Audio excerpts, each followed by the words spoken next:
देखो हम लोग अब तक सेकेंड चैप्टर देख रहे हैं, life processes in living organism part 1, ये हमारा चल रहा है। आगे है सेल डिवीजन। ह्यूमन बॉडी के अंदर या एनिमल बॉडी के अंदर सेल डिवाइड होते रहते हैं।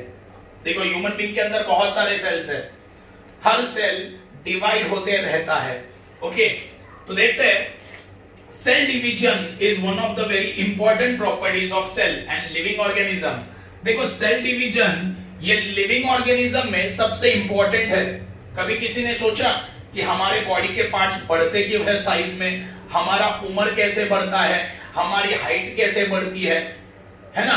छोटा बच्चा होता है, देखो छोटा बच्चा जब होता है तब उसका साइज छोटा होता है, उसके हाथ का साइज छोटा होता है, पैर का साइज छोटा है, लेकिन जैसे जैसे वो बढ़ते जाता है, उसका उम्र बढ़ता है, तो उसके बॉडी के पार्ट्स का साइज भी क्या होता है, बढ़ते जाता है। ये किसकी वजह से होता है? ये होता है सेल डिवीजन की वजह से।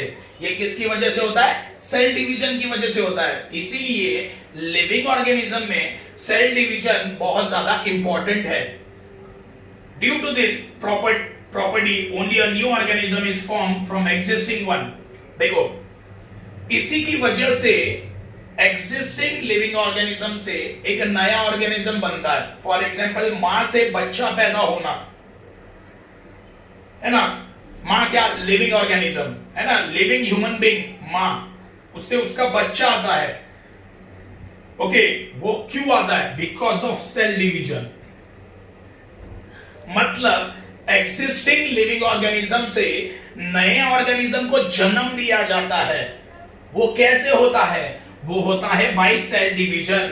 वो कैसे होता है? By cell division.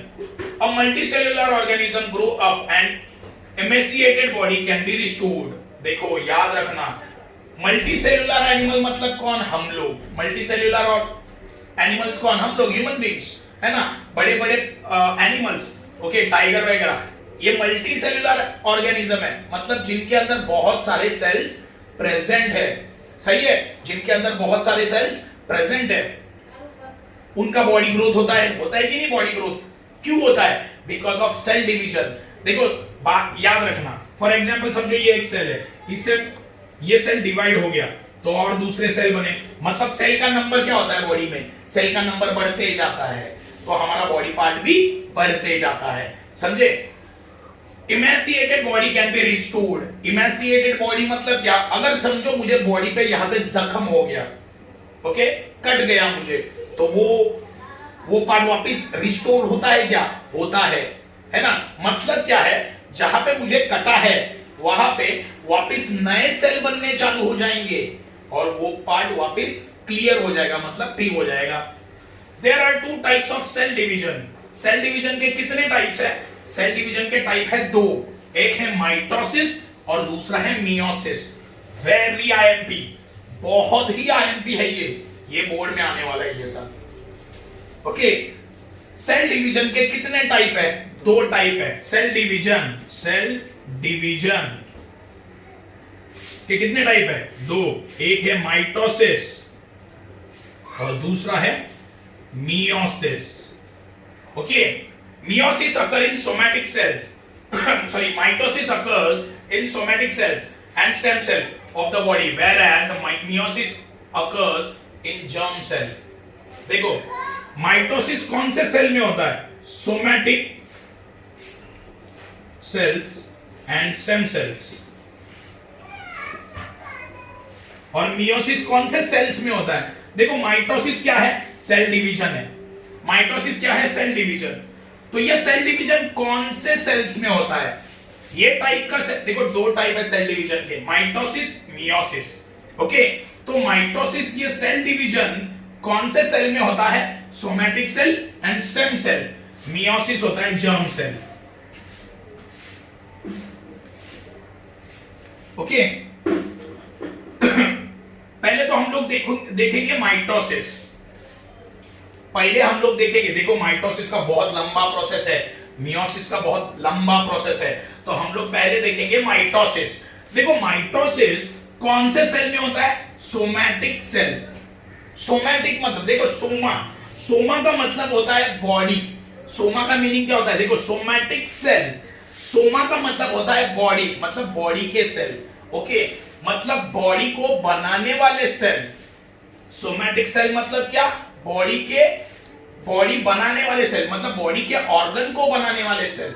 एग्जाम्पल देता हूं, देखो ये 9th में हम लोगों ने पढ़ा है, जब बहुत सारे सेल एक साथ आ जाते हैं, जब बहुत सारे सेल एक साथ आ जाते हैं तो बनता है टिश्यू, और बहुत सारे टिश्यू जब एक साथ आते हैं तो बनता है ऑर्गन, है ना, हार्ट।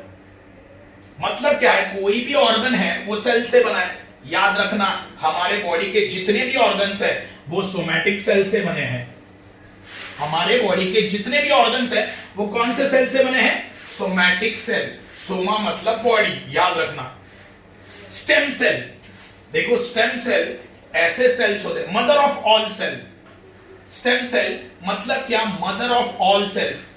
मतलब क्या है, ह्यूमन बॉडी में जितने भी टाइप के सेल्स है ना, उसकी अम्मा, उसकी मां कौन है? Stem cell. याद रखना, मतलब क्या है, ह्यूमन बॉडी मतलब हम लोग जब मां के पेट में होते हैं ना, तब पेट के अंदर जो बच्चा होता है उसमें जो सेल्स होते हैं वो होते हैं स्टेम सेल्स। इसीलिए देखो याद रखना, किसी भी लिविंग ऑर्गेनिज्म में सबसे स्टार्टिंग के स्टेज में जो सेल्स होते हैं उसे बोला जाता है स्टेम सेल, और स्टेम सेल बाकी दूसरे सेल्स को बनाता है। ओके, याद रखना, ये सोमैटिक सेल को भी किसने बनाया है? स्टेम सेल ने। ओके, ये जर्म सेल को भी किसने बनाया है? ये स्टेम सेल ने। याद रखना। ओके, सोमैटिक सेल मतलब क्या? ऐसे सेल्स जो बॉडी के ऑर्गन्स को बनाते हैं वो होते हैं सोमैटिक सेल। और जब स्टेम सेल मतलब क्या? स्टेम सेल मतलब मदर ऑफ ऑल सेल। दूसरे सेल्स के, बॉडी में जितने भी टाइप के सेल्स है ना, सबको किसने बनाया है? स्टेम सेल्स ने बनाया है। तो ये दोनों सेल्स में कौन सा डिवीजन होता है? माइटोसिस सेल डिवीजन होता है। ये दोनों भी टाइप के सेल में कौन सा डिवीजन होता है? माइटोसिस। ओके, मियोसिस कौन से सेल में होता है? जर्म सेल में। ये इंपॉर्टेंट है, याद रखना। Before study of cell division, we should know the structure organization of cell that we have studied earlier. Each cell has a nucleus.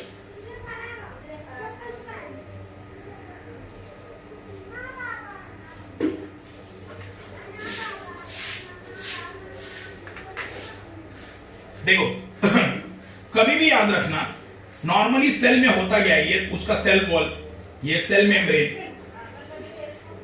ये न्यूक्लियस। ओके, ये बाकी सारे ऑर्गन, ये तुम्हारा माइटोकॉन्ड्रिया।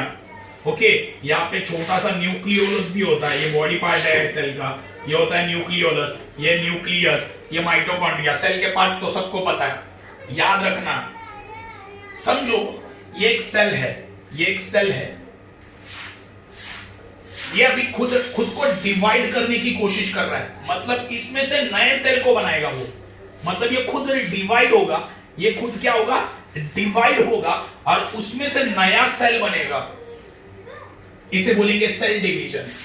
ये क्या है? ये एक मैच्योर्ड सेल है। ओके, ये मैच्योर्ड सेल है, ये एक मैच्योर्ड सेल है। ये क्या करेगा? ये क्या करेगा? अपने आप को डिवाइड करेगा और नया सेल बनाएगा। पॉज कर। हाँ, कोई भी सेल, ये सेल है ना, ये एक सेल है, ये समझो एक मैच्योर्ड सेल है। ये अपने आप को डिवाइड करने से पहले, ये अपने आप को डिवाइड करने से पहले इसके अंदर जो क्रोमोसोम्स है उसके नंबर को डबल कर देगा, उसके पैर को डबल कर देगा। मतलब क्या है? बहुत डिफिकल्ट है ये स्टेटमेंट, याद रखना। ये जो सेल है अपने आप को डिवाइड करके नए सेल को बनाने वाला है, नए सेल को वो जन्म देने वाला है। ये सेल क्या करने वाला है? ये मैच्योर्ड सेल है। ओके जैसे एक एग्जांपल देता हूं, देखो हंसने वाली बात नहीं है, लेकिन शादी भी कब होती है? जब बच्चे मैच्योर्ड होते हैं, तब 21 है ना, 21 इयर्स, तभी शादी की जाती है। वैसे ही सेल भी बच्चे कब पैदा करेगा, सेल डिवीजन कब करेगा? जब वो मैच्योर्ड होगा तब। तो समझो ये एक मैच्योर्ड सेल है। हम लोगों को पता है कि सेल के न्यूक्लियस में क्या होता है? क्रोमोसोम्स होते हैं। सेल के न्यूक्लियस में क्या होता है? क्रोमोसोम्स होते हैं। कितने पैर होते हैं? 23 पैर। पैर मतलब क्या? जोड़ी में। 23 पेयर क्रोमोसोम्स होते हैं, मतलब टोटल कितने क्रोमोसोम हो गए 46 ना। 23 पेयर, पेयर मतलब जोड़ी में, तो क्रोमोसोम कितने हुए 46, मतलब न्यूक्लियस के अंदर कितने क्रोमोसोम है 46। ओके, तो इसका देखो, तो फॉर्मूला है 2 into n। n क्या होता है फॉर्मूला, देखो मैंने 46 क्रोमोसोम कैसे निकाले, देखो पेयर कितना है 23, तो 46 कैसे बना, वो 2 से मल्टीप्लाई करो इसको, कितना है 23 2 सा 46, तो आ गया 2। और n क्या होता है, n होता है नंबर ऑफ पेयर्स, n क्या होता है नंबर ऑफ पेयर्स। तो सेल के अंदर कितने पेयर के क्रोमोसोम्स है, कितने पेयर है 23 पेयर।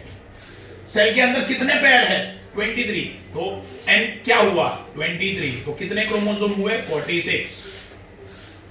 ओके, तो सेल डिवाइड होने से पहले, अभी इंपॉर्टेंट टॉपिक है ये, सेल डिवाइड होने से पहले क्रोमोसोम नंबर को, क्रोमोसोम के जो पेयर होते क्रोमोसोम को बढ़ाता है, डबल से बढ़ाता है, याद रखना। ये सेल डिवाइड होने वाला है ना, डिवाइड होने से पहले ये सेल क्या करेगा, ये सेल क्रोमोसोम का नंबर बढ़ा देगा अपने में, बराबर ना। देखो मतलब क्या है, मैं बताता हूं, देखो क्या होने वाला है कि ये अपने बच्चे को पैदा करेगा, मतलब सेल को बनाएगा। इसमें कितने क्रोमोसोम है 46, तो इसमें भी क्रोमोसोम कितने आने चाहिए 46, मतलब क्या इसके पास कितने क्रोमोसोम है 46 ही है ना। तो ये क्या इसको देगा क्या 46, नहीं देगा, मतलब ये क्या करेगा अपने अंदर क्रोमोसोम बढ़ा देगा, अपने अंदर क्या करेगा क्रोमोसोम बढ़ा देगा। जब बच्चा पैदा होगा ना इसका, मतलब ये अपने नए सेल को जब जन्म देगा, तो इसके अंदर भी 46 होगा, और इसके अंदर भी 46 होगा। तो अभी इसके पास फिलहाल कितना है, इसके पास सिर्फ 46 है, तो इसको क्या करना पड़ेगा, ये सेल को